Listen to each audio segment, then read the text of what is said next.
Lihat dirimu yang miskin. Bab 71. Sudah mengemudi menuju jalan utama, semakin banyak mobil di jalan. Rehan tidak lagi bercanda dengan Yuki, berkonsentrasi dalam mengemudi. Tiba-tiba, suara dering telepon memecah keheningan di dalam mobil. Telepon Rehan berbunyi. "Bicaralah," kata sambutannya selalu begitu, sombong dan singkat. Pihak lain berkata sesuatu. Wajah Rehan menunjukkan ekspresi puas. "Oke, kalian bersiap-siaplah. Sebentar lagi aku ke sana." Menutup telepon, Rehan memarkir mobil di sisi jalan dan melepaskan ikatan sabuk pengaman kepada Yuki. "Kamu pergi sendiri ke toko pakaian. Ada sesuatu hal yang harus kuatasi lebih dulu." Instruksi yang tertib dan lembut tidak memberi Yuki ada ruang untuk membantah. Yuki telah terbiasa dengan kesewenang-wenangannya itu.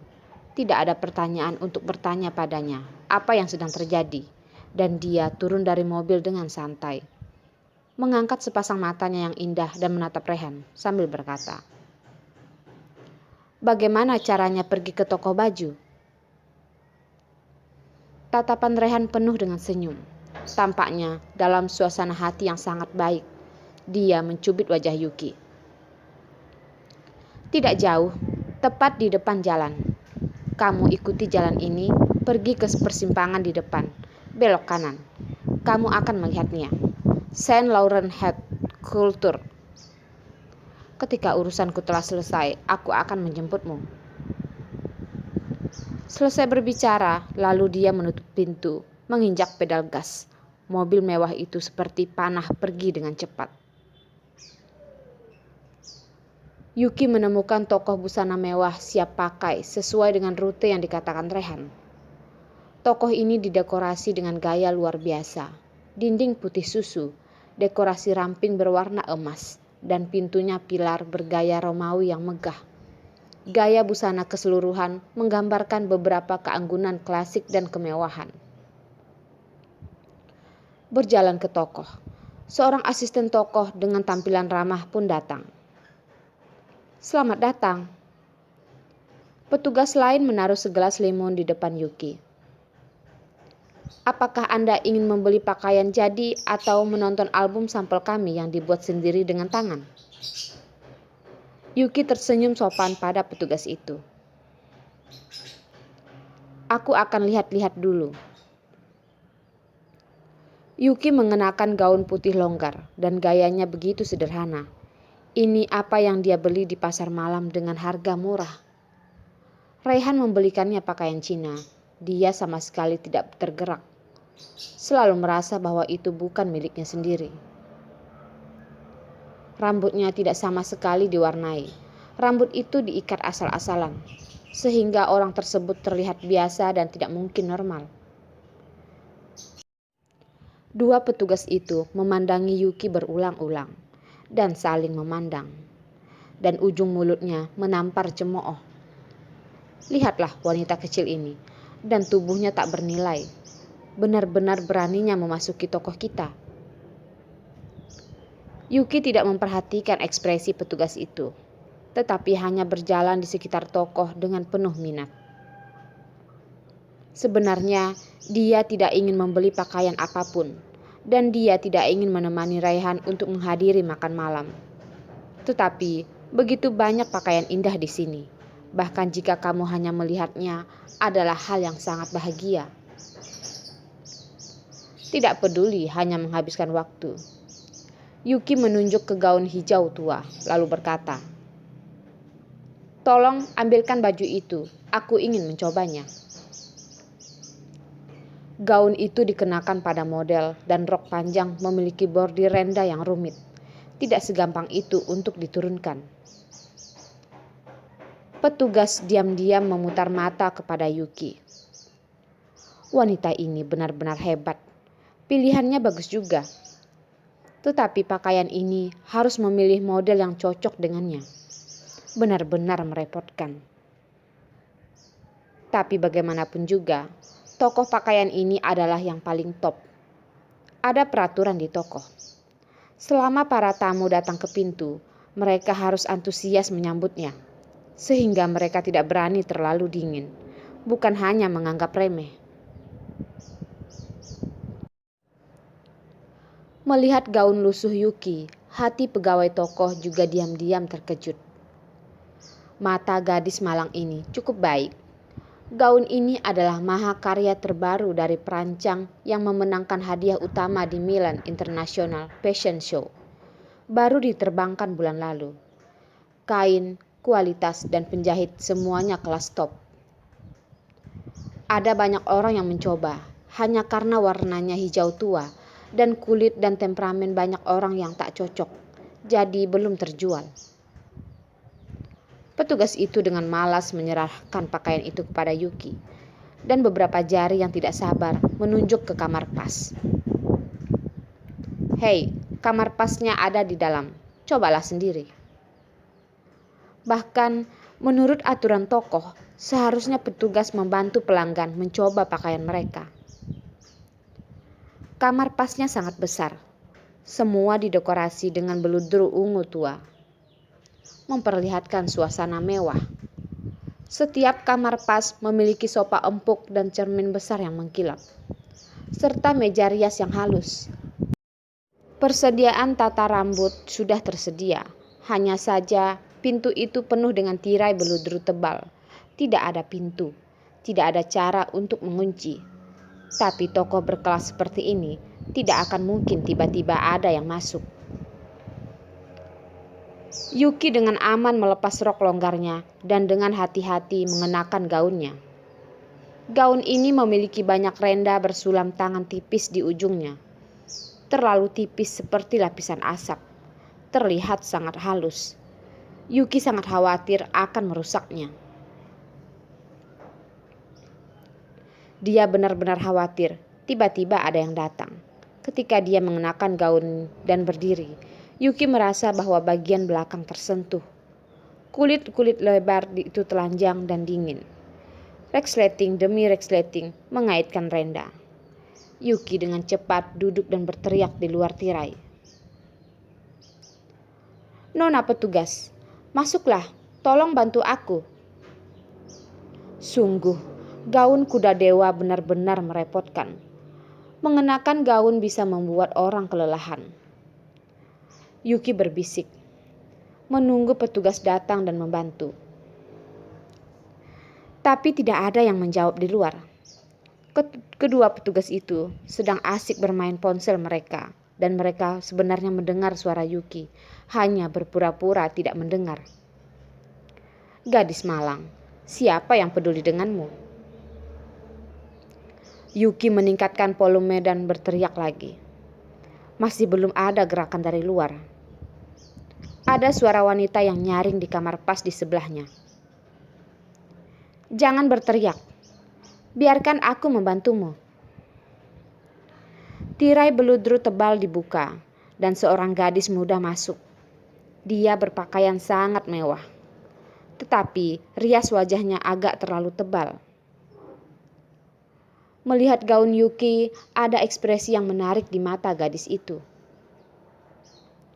"Gaun ini sangat indah. Aku hanya ingin mencobanya. Tapi kulitku tidak cukup putih. Aku takut tidak cocok membeli warna ini. Kamu memakainya sangat cantik." Gadis itu membantu Yuki menurunkan tali rendanya. Yuki tersenyum sedikit. Matanya berkedip dengan cahaya yang tidak pasti. Yuki selalu merasakan senyum itu dan terlihat sedikit aneh. Tapi kemudian dia menggelengkan kepalanya lagi. Itu pasti ilusi. Dia tidak cukup istirahat semalam. Hari ini pasti hanya ilusi juga. Terpikir tadi malam, Yuki memiliki noda samar di wajahnya. Sialan Rehan, bahkan tidak peduli dengan identitas wanita hamilnya. Melakukan itu beberapa kali, menyakitkan, pinggangnya begitu sakit. Di luar ada cermin dengan dinding penuh. Yuki membawa rok dan berjalan ke arah cermin. Cahaya terang dan lembut Dia melihat dirinya di cermin. Leher gaun Deepy mengungkapkan sebagian besar keindahan.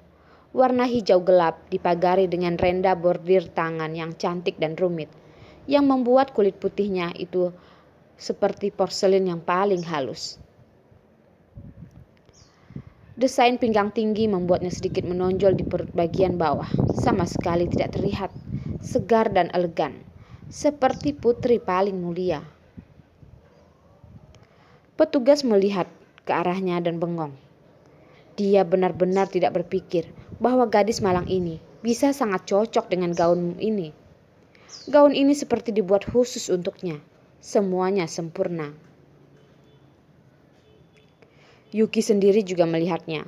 Sejak perusahaan ayahnya bangkrut 3 tahun lalu, dia tidak mengenakan pakaian yang layak, hanya mengenakan denim tesit sederhana, dan dia lupa cara memakai pakaian yang indah. Sambil berdiri di depan cermin untuk menghargai perasaannya yang puas. Kain sutra diaplikasikan lembut pada tubuhnya, agak dingin, sedikit licin. Halus, lembut seperti tangan ibu. Hidung Yuki tiba-tiba agak masam. Suasana hati yang baik menjadi sia-sia. Ketika dia masih kecil, ibunya sering mengenakan gaun yang begitu indah, menggendongnya dengan gaun putri merah muda, dan pergi ke pesta senior bersama ayahnya. Keluarga yang terdiri dari 3 orang, ayah yang tampan, ibu yang cantik, dan anak yang cantik, adalah keluarga yang patut ditiru. Tapi sekarang, mencoba menahan perasaan masam di hidungnya, Yuki meminta maaf dan tersenyum pada petugas itu. Ia berpikir ini tidak tepat untuknya. Tolong ambil gaun pendek putih di sana dan cobalah untukku. Petugas itu berbalik untuk mengambil pakaian itu, tetapi mulutnya berbisik. Bagus begitu masih bilang tidak cocok. Jika kamu tidak punya uang untuk membelinya, jangan masuk ke sini. Nih, coba saja sendiri. Yuki tidak peduli, meremehkan dan dingin. Dia telah melihat terlalu banyak. Sarafnya menjadi sangat biasa mendengar hal itu. Pergi ke kamar pas untuk melepas gaun hijau gelap. Yuki mengenakan rok gaun putih pendek itu. Pergi dan melihat dirinya di depan cermin besar. Ini adalah gaun bergaya top yang menghadirkan klavikula dan leher ramping sehingga Yuki terlihat begitu cantik. Sangat disayangkan bahwa pinggang adalah fit yang disesuaikan. Perutnya sedikit terlihat. Yuki menggelengkan kepalanya dan kembali ke kamar pas untuk melepas gaun putih itu dan mengenakan pakaiannya kembali. Dia merasa sedikit lelah. Yuki berjongkok, mengambil tas dan siap untuk pulang. Rehan ini, kenapa tidak menjemputnya? Yuki berbisik. Dia adalah penjahat yang sulit dipercaya. Sambil membawa tas, dia akan keluar dari toko. Sebuah suara tajam tiba-tiba terdengar dari belakangnya. Berhenti, kau pencuri. Ah? Yuki belum bereaksi dan lengannya ditarik dengan kuat. Seorang juru tulis terengah-engah, matanya terbuka lebar, cahayanya yang tajam dan giginya menjerit. Mencuri pakaian lalu pergi, itu tidak mudah. Wajahnya yang halus tampak sangat memalukan pada saat itu. Yuki tidak bisa menahan diri untuk tidak gugup. Tetapi dia disalahpahami sebagai ketakutan dan matanya begitu puas. Kamu, buka tasnya dan biarkan memeriksanya, katanya dengan jijik. Kamu terlihat sangat miskin, pasti tidak mampu membelinya. Kamu tidak mampu membelinya dan kamu tidak boleh mencurinya juga. Benar-benar tidak tahu malu. Yuki agak bingung. Apa-apaan ini? Petugas itu berteriak dan lengannya digenggam dengan kuat. Nada bicara Yuki juga penuh sungkan. Apa yang kamu lakukan?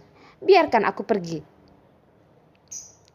Melihat masalah besar di sini, petugas lain yang tampak sedikit kepo segera bergegas mendekat dan menjelaskan.